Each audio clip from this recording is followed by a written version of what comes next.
In Phoenix, Arizona, suburban housewife. Connie is a former 3-time gold medalist, Olympic race walker, but that's not the kind of thing that makes you rich or famous. Now, she lives with her husband Rick, an IRS auditor with whom she has a very strained relationship. Since they couldn't afford kids, they spent a lot on treatments. But sadly, when Connie finally got pregnant, she lost a baby. That's when Rick decided to take a traveling job to be away 3 weeks each month. When he's home, he doesn't treat Connie well, constantly reminding her she's unemployed, that they lost money because she wanted multiple treatments when he was ready to give up after the first, and scolds her for spending too much on her coupon obsession. That part about an obsession is true. Connie hoards coupons and buys things in bulk, storing it all in the baby's room to cover the walls and forget her loss. The upside of Rick being away so much is that Connie got a befriend, her neighbor JoJo, who runs a YouTube channel on saving tips and is also coupon obsessed. She lives with her mom Josie and struggles to find work because her identity was stolen. Recently, in her free time, she flirts with mailman Earl and sells makeup door to door, which isn't going well either. Whenever Connie goes to the supermarket, she hands cashier Greg dozens of coupons for her purchase. This holds up the line for a while, but it also means her final bill drops from over $100 to $16. Connie always loves to say that if you watch the pennies, the dollars will take care of themselves. One afternoon, while stocking groceries on shelves, she gets upset seeing the baby's wallpaper among the boxes, so she decides to eat a bunch of cereal as if it could cure her depression. The cereal ends up being stale, so Connie uses all her inner rage to send complaint. Email to the cereal company. A few days later, Connie gets a free cereal coupon in the mail with an apology letter from the company for the stale product when she goes to the store. To redeem it with a smug attitude, Greg explains she's not special. All companies send free coupons to complainers. This inspires Connie to send tons of letters to different manufacturers, even if nothing was wrong with the products, earning her a huge stack of coupons for free stuff. Connie shows them to JoJo, who's shocked at such a strategy and even tries to buy a coupon from Connie, since it'd still be cheaper than the real price. Her offer makes Connie realize that selling things she got for free would give her 100% profit, and that would be a great business. After researching online, she learns coupons are made in Mexico, not far from where she lives, so they could go steal a bunch to resell. JoJo is skeptical at first, but since she's drowning in debt, she agrees to help. Meanwhile, in Nevada, loss prevention officer Ken is doing his job at a local market. When a cashier has issues with a coupon, he checks it and quickly realizes it's fake. The manager asks if they can honor it anyway, since the old lady has been their customer for decades, but Ken refuses because rules are rules. Ken's manners are incredibly bad, earning him some insults from the old lady. A similar situation happens later when he boarded a plane to head home. A mom asks him if he could please swap seats with her daughter so she can watch the landing and calm down. But Ken refuses like a jerk, saying it's an important lesson for the kid to learn. When he finally reaches his lonely apartment in Utah, Ken yells at the TV in frustration. The next day, in Mexico, Connie and JoJo go to the coupon factory and watch workers finish their shifts. They decide to approach Alejandro and Rosa, a couple already breaking rules, but not seeming too dangerous. The duo follows the couple by car, and they think they're about to be robbed. But after Connie and JoJo clarify they're there to help, they're welcomed into Alejandro's home to chat. It turns out Rosa's pregnant, and their wages are a joke, so it's easy for Connie and JoJo to pitch their offer if the couple steals coupons for them. They'll resell them later in the U.S. and share some profits. Alejandro isn't sure it's a good idea, but Rosa convinces him to do it for the baby's sake. Making a plan isn't too hard.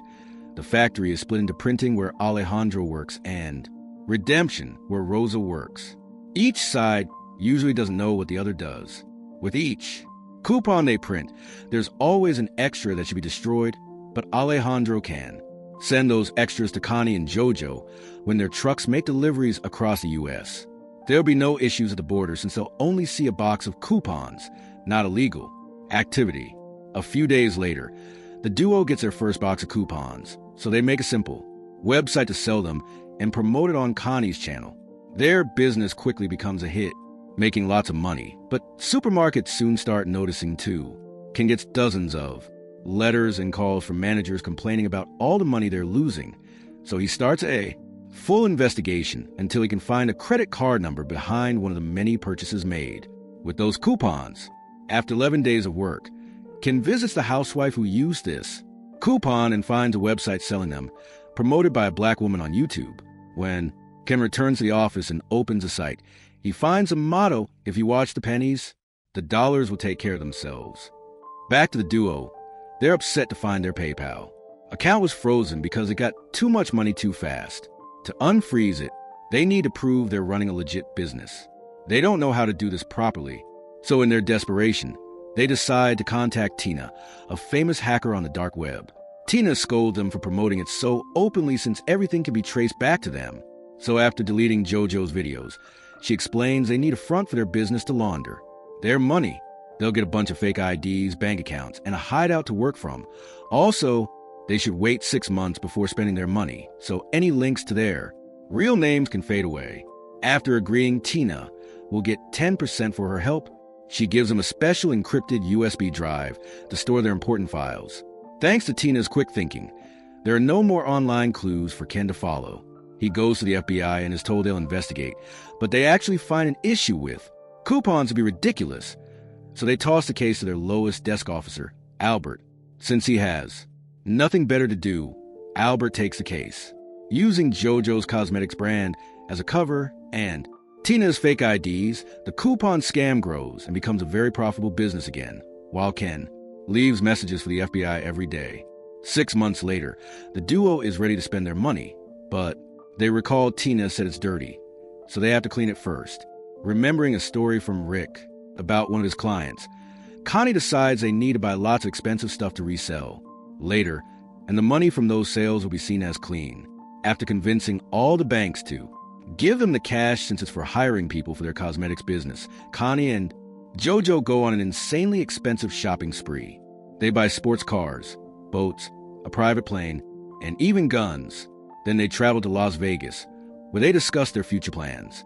JoJo will pay off her mom's mortgage, and Connie wants to try fertility treatment again. Meanwhile, Ken finally gets the FBI call he's been waiting for.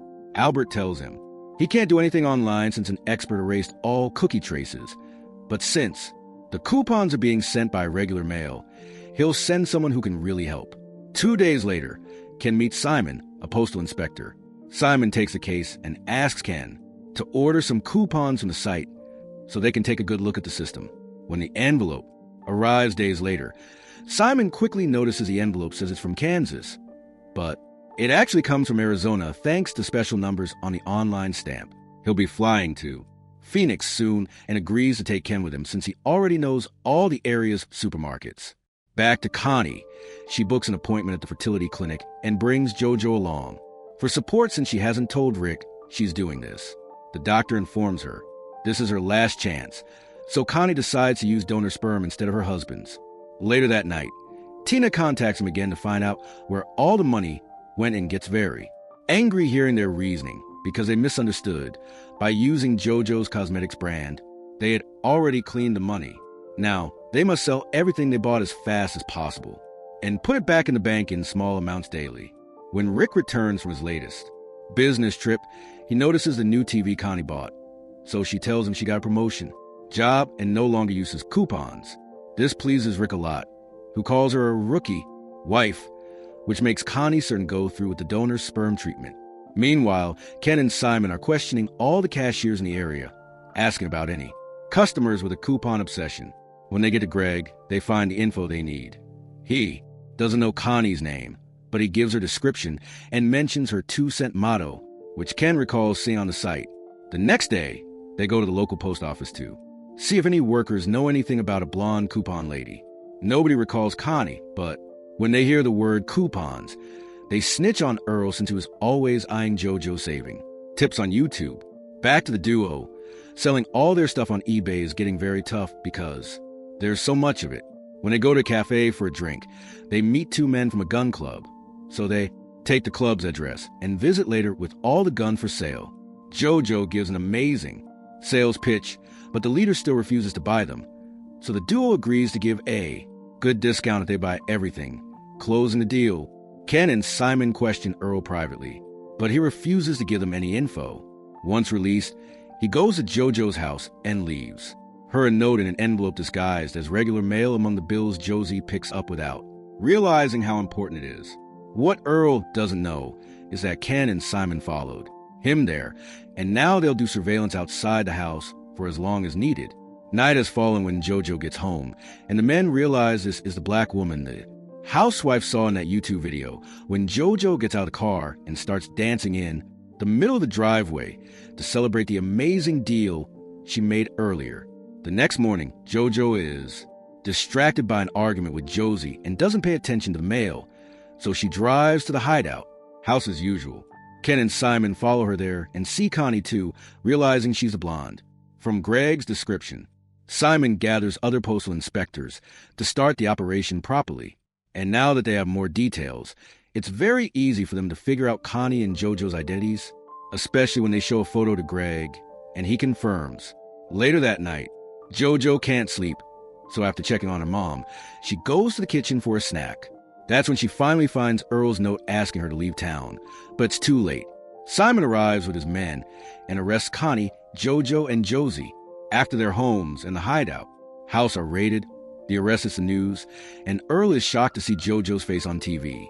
When interrogations start, Rick and Josie quickly say they had nothing to do with it and agree to cooperate with the authorities.